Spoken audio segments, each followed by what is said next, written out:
sepak bola ya.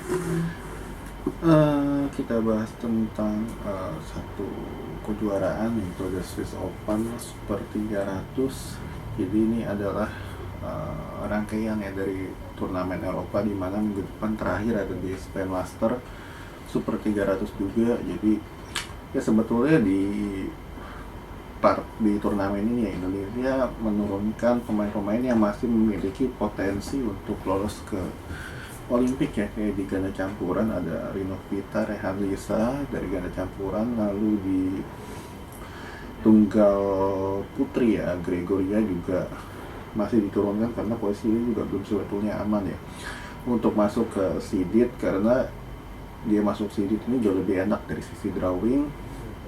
Ganda putra masih ada si Bagas Fikri dan Leo Daniel, jadi dua ini diberikan kesempatan yang sama untuk menyegel satu tempat mendampingi Fajarian yang di 8 besar, karena kedua ganda putra Indonesia ini posisinya masih di luar 8 besar.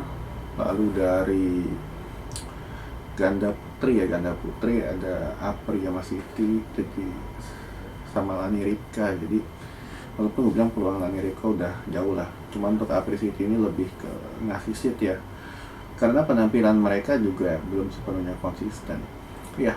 Di final Indonesia masukin 3 wakil.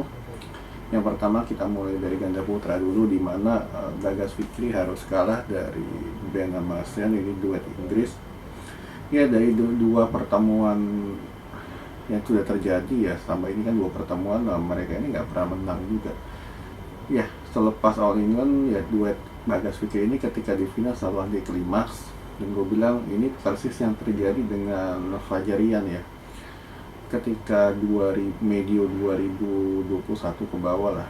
Mereka ini punya skill yang bagus, terus juga punya stamina juga cukup bagus, tapi mentalnya mereka ini yang masih sering goyah ketika di poin-poin kritis, terutama ketika masuk final. Dan ini yang terjadi dengan duet ini, dan gue bilang ya duet ini punya masa depan yang cukup bagus, walaupun gue bilang dari sisi mental mereka ini masih sering goyang. Dan ini tugas psikolognya ya, tugas psikolog dari PBSI yang sudah diberikan nih harus lebih motivasi lagi, dan secara skill pemain ini nggak kalah loh. Lalu dari ganda campuran gue bilang ini udah nothing, ini ya udah nggak ada harapan juga. Gue bilang ngurusin 2 wakil, bisa masuk 1 wakil aja udah bagus, karena ya gue nggak melihat ada perkembangan ya dari turnamen ke turnamen.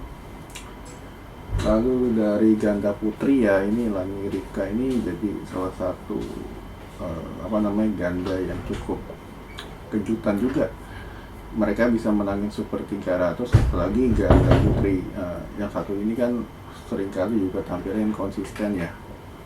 Dan tadi mereka walaupun gue bilang dari sisi lawan Chinese Taipei ini ya enggak banget lah, cuman kemarin mereka bisa ngalahin seniornya, ini salah satu pencapaian juga untuk bisa ningkatin percaya diri.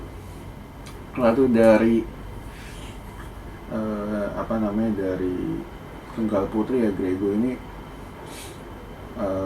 tampilnya Spartan juga bagus lawan Marin, walaupun Marin yang sekarang bukan Marin yang kita kenal 3-5 tahun sebelumnya, cuman dari sisi pengalaman ketenangan dia lebih matang. Dan tadi kelihatan juga kalahnya juga rubber set, poin-poin tipis ya. Kalah Super 300 itu bagi Grego ya lebih bagus, karena apa? Karena ya dia bisa banyak belajar juga untuk di Olimpik ya, bagaimana poin-poin yang seharusnya dia ambil, dan poin ketika dia bisa udah leading jauh itu apa yang dilakukan, itu dia harus lebih banyak belajar lagi. Dan turnamen 300 ini gue bilang ya kalah nggak ada masalah, gagal di final juga. Dan ya turnamen kayak Badminton Asia Championship, Olimpik lebih besar, dan itu yang nanti harus dia lebih praktikan apa yang sudah didapat dari turnamen level bawah kayak gitu. Oke?